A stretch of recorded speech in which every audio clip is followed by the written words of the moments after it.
Hi everyone, welcome to our second Tea and Talk for Ivy Hermit this for August, and this week we have Parul, and she has been an amazing PhD candidate researching about p- pediatric cancer, Yeah. and we'll have her talk a little bit more of how the food choices we choose every day really impacts future generations to come. But before we get started on the talk, we want to first introduce a little bit on our two main teas tonight. We have a white tea and a black tea.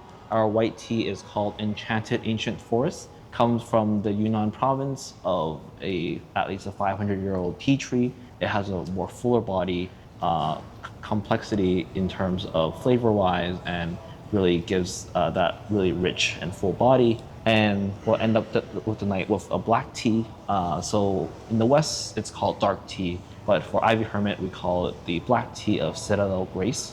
Citadel Grace is a 1995 aged black tea from the Guangxi province with jasmine flower teas. Really good for digestion, minimal caffeine compared to nighttime to really have a balance between white and black teas.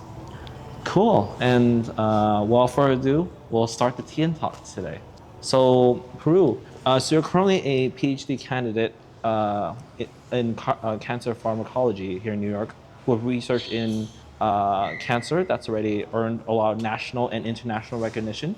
You hold two master's programs in both human and medical research, have worked in big pharma, and have led initiatives on the business side of life sciences. So we wanted to just, could you tell us a little bit more about your background of like how you got to where you are today and what drives you in researching on this topic? You know how they say sometimes you should let your life happen the way it's meant to happen. So that's exactly how it happened with me.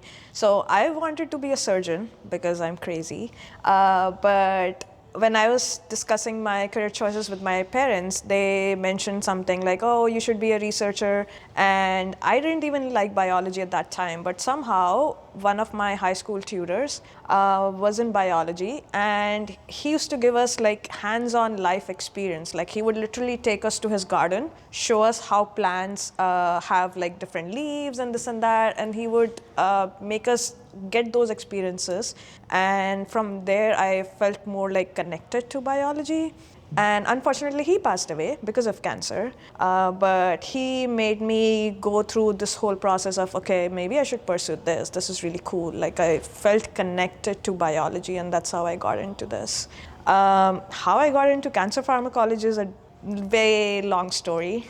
So as you mentioned, I have like different experiences. I actually started with neuroscience. Then I got my second master's in equine parasitology, which is basically parasites in horses. So literally, Excuse me, parasites and horses? horses, yeah. Horse? Oh, wow. So these parasites actually infect horses, and that's why these $1 billion horses that they sell and love to make money off, they die pretty fast. So that's why it's a pretty big industry to work in, very niche. So I got fortunate enough to work with big, renowned researchers in that field, and then I switched to cancer pharmacology finally. Wow. Yeah. Wow. Yeah, thanks for that quick background of just such a diverse and multidisciplinary background. So why don't you just really start off from a high level, like from how we choose from the grocery stores all the way to what we eat, how does that really impact our lives, but also potential future generations of how it will affect our offsprings, etc. Okay, we are getting into the food part now. Okay, I love eating food. Okay, let me break it down in a much easier way for everyone. So we all have heard about cancer, and maybe you guys are connected to someone who has had cancer in their life.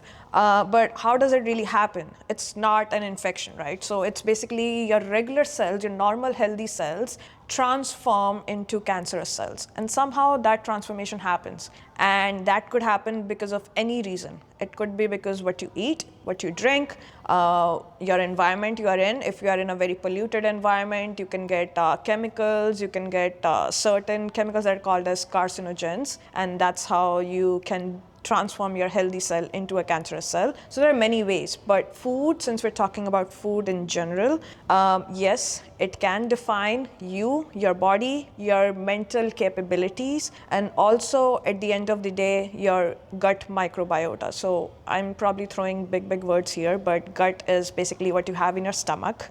Your stomach has good bacteria and bad bacteria. So the good ones are the ones that are keeping you healthy and also safe from a lot of infections. But the moment, let's say something happens, you eat something bad, those bacteria or the microbiota start to feel wacky about where they are. And so they are not able to perform their functions the way they are supposed to. So that's how everything in your body starts signaling in a bad way.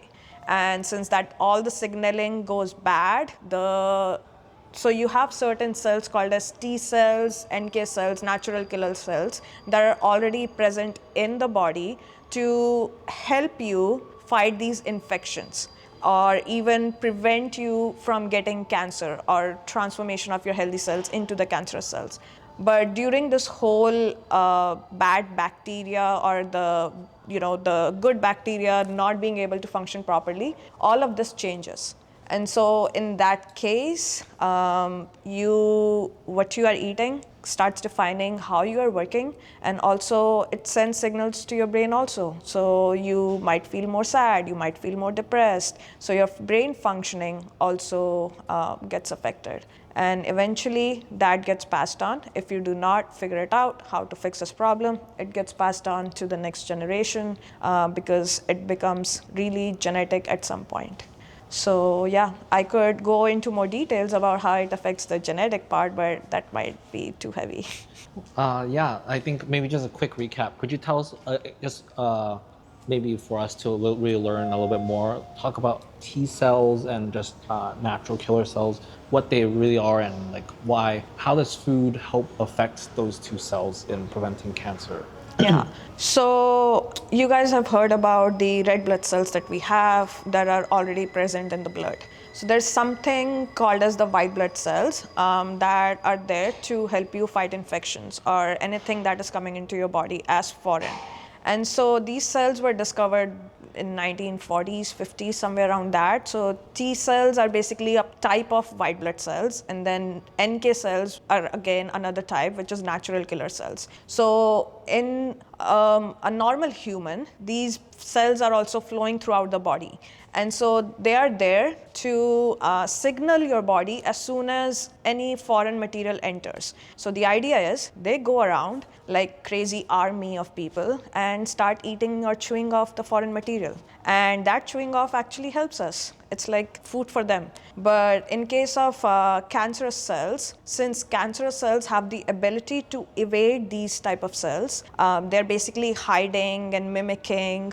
And since they have that property, it's easier for them to either kill the NK cells or just suppress them. And so you lose the immunity that you have against these cancerous cells, unfortunately, because of the behavior that cancer cells have.